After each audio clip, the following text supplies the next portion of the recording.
নমস্কার বন্ধুরা, অপর্ণা রান্নাঘরের আরও একটি পর্বে আপনাদের সবাইকে স্বাগত। কেমন আছেন বন্ধুরা? আশা করি ভালো আছেন। আর চলে এসেছি হোলি স্পেশাল গজার রেসিপি নিয়ে। মিষ্টির দোকানের মতো ঝটপট বাড়িতে আমি কিভাবে গজা বানালাম সেই রেসিপিটাই আজ আপনাদের সঙ্গে শেয়ার করব। চলুন দেখে নিই। একটা বড় বাটিতে নিয়ে নিলাম মেজারমেন্ট কাপের 1 কাপ ময়দা, মানে 200 গ্রাম ময়দা। দিয়ে দিলাম এর মধ্যে 1 চিমটে নুন আর 1/4 টিস্পুন বেকিং পাউডার। এইবার দিয়ে দেব 2 টেবিল স্পুন ঘি। আপনারা ইচ্ছে করলে গজাটা পুরোটাই ঘিতে বানাতে পারেন অথবা পুরোটাই তেলে বানাতে পারেন। আমি 2 টেবিল স্পুন ঘি আর 2 টেবিল স্পুন রিফাইন অয়েল এখানে ব্যবহার করেছি। খুব ভালোভাবে হাত দিয়ে আমি ময়দার সাথে সব উপকরণ মিক্স করে নিলাম। প্রথমে 1 টেবিল স্পুন রিফাইন অয়েল দিয়েছিলাম, পরে আমি আরও 1 টেবিল স্পুন রিফাইন অয়েল এখানে অ্যাড করলাম। খুব ভালোভাবে ময়দাটাকে ময়ান দিয়ে নিলাম। এইবার একটা জায়ফল আমি গ্রেট করে ময়দার মধ্যে দিয়ে দিচ্ছি। মিষ্টির দোকানের গজার মধ্যে কিন্তু জায়ফলের গন্ধ থাকে। এইভাবে গ্রেট করে ময়দার সাথে জায়ফল দিয়ে আমি অল্প অল্প করে জল দিয়ে, জলটা কিন্তু নর্মাল জল, ময়দাটাকে ঠেসে একটু শক্ত করে মেখে নেব। বন্ধুরা যারা প্রথম থেকে আমার সঙ্গে আছেন তাদেরকে অনেক ধন্যবাদ। আর যেসব বন্ধুরা প্রথম আমার চ্যানেলে ভিজিট করছেন তাদেরকে আমার চ্যানেলে স্বাগত জানাই।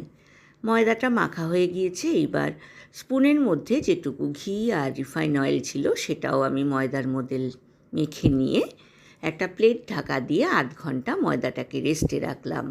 অপরদিকে গ্যাস ওভেনে একটা কড়াই বসিয়ে দিয়েছি। কড়াইতে আমি 1 মেজারমেন্ট কাপের 1 কাপ চিনি আর 1 কাপ জল দিয়ে এর একটা চ্যাটচ্যাটে সিরাপ বা শিরা বানিয়ে নিচ্ছি। দিয়ে দিয়েছি 3টে মুখটা ফাটিয়ে নেওয়া এলাচ। সিরাপটা হয়ে যাওয়ার পর আমি সিরাপের মধ্যে একটা লেবুর টুকরো দিয়ে দিয়েছি যাতে সিরাপটা জমে না যায়। অপরদিকে 8 ঘন্টা হয়ে গিয়েছে। আমি ময়দার উপরে ঢাকনাটা খুলে নিয়েছি, আবারও হাত দিয়ে খুব ভালোভাবে মেখে নিলাম। এইবার ময়দাটাকে আমি বেলে নিচ্ছি। আমি রাউন্ড শেপে বেলে নিচ্ছি। বন্ধুরা রেসিপিটা ভালো লাগলে লাইক, কমেন্ট, শেয়ার করতে কিন্তু ভুলবেন না। পাশে থাকা বেল আইকনটা প্রেস করবেন, তাহলে আমার নতুন নতুন রান্নার নোটিফিকেশান বা আপডেট কিন্তু আপনার কাছে প্রথম পৌঁছবে।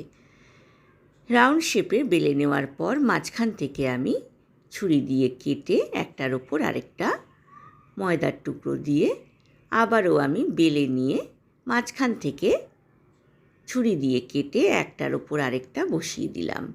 এইবার ট্রায়াঙ্গেল শেপে আমি বেলে নিচ্ছি। যতগুলো শেপে আমি কেটে নেব ততগুলো লেয়ার কিন্তু গজার ভেতরে তৈরি হবে। এইবারও আমি একটার ওপর আরেকটা ময়দা বসিয়ে হাত দিয়ে শেপ দিয়ে নিচ্ছি। এই গজা বানানো কিন্তু খুবই সহজ, আপনারাও বাড়িতে বানিয়ে নিন। রং খেলার পর কিন্তু আমাদের মিষ্টি খাওয়ানোর চল আছে। আমরা যদি বাড়িতে বানিয়ে নিই এরকম গজা ঝটপট, তাহলে কিন্তু হোমমেড গজা খেতে ভীষণ ভালো লাগবে। প্রত্যেকটা গজার আকারে আমি ময়দা কেটে নিলাম। এবার হাতের আঙুল দিয়ে আমি চারধারটা ভালোভাবে শেপ দিয়ে নিচ্ছি। অপরদিকে গ্যাস ওভেনে আমি একটা কড়াই বসিয়ে তাতে বেশ খানিকটা রিফাইন অয়েল আগে থেকে গরম করে রেখেছি। এবার লো ফ্লেমে আমি গজাগুলো 2 পিঠ বাদামি করে ধৈর্য ধরে ভেজে তুলে নেব। যখন আমি তেল থেকে গজাগুলোকে তুলব তখন কিন্তু আমি গ্যাসের ফ্লেমটা মিডিয়াম টু হাই রাখবো। এইবার তেলের মধ্যে এক একটা করে গজার শেপ দেওয়া ময়দার টুকরো দিয়ে দিলাম। স্প্যাচুলা দিয়ে আমি এপিট ওপিট করে 2 পিঠ বাদামি করে ভেজে তুলে একটা টিস্যু পেপারের মধ্যে রাখছি, যাতে অতিরিক্ত তেলটা ঝরে যায়। ফার্স্ট রাউন্ড তুলে নেওয়ার পর সেকেন্ড রাউন্ড আমি ময়দার টুকরোগুলো গরম তেলে দিয়ে 2 পিঠ বাদামি করে ভেজে তুলে নিলাম। চিনির সিরাপটার মধ্যে এবার আমি গজাগুলোকে দিয়ে দেব। চিনির সিরাপটা যেন গরম থাকে আর গজাগুলো যেন হাত গরম থাকে, তবেই কিন্তু গজাগুলোর ভেতর পর্যন্ত চিনির সিরাপটা পৌঁছবে। চিনির সিরাপ যদি ঠান্ডা হয়ে যায় বা গজা ঠান্ডা হয়ে যায় তাহলে কিন্তু গজা খেতে ভালো লাগবে না, ভেতরে কিন্তু চিনির সিরাপ যাবে না। 10 মিনিট সিরাপের মধ্যে ডুবিয়ে রাখার পর আমি চিনির সিরাপ থেকে গজাগুলোকে তুলে নিলাম।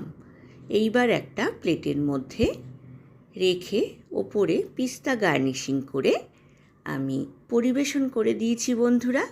আশা করি আজকের রেসিপিটা আপনাদের ভালো লেগেছে। আজ এ পর্যন্তই বন্ধুরা, দেখা হবে আবার নতুন রেসিপি নিয়ে। ভালো থাকবেন, সুস্থ থাকবেন, ধন্যবাদ।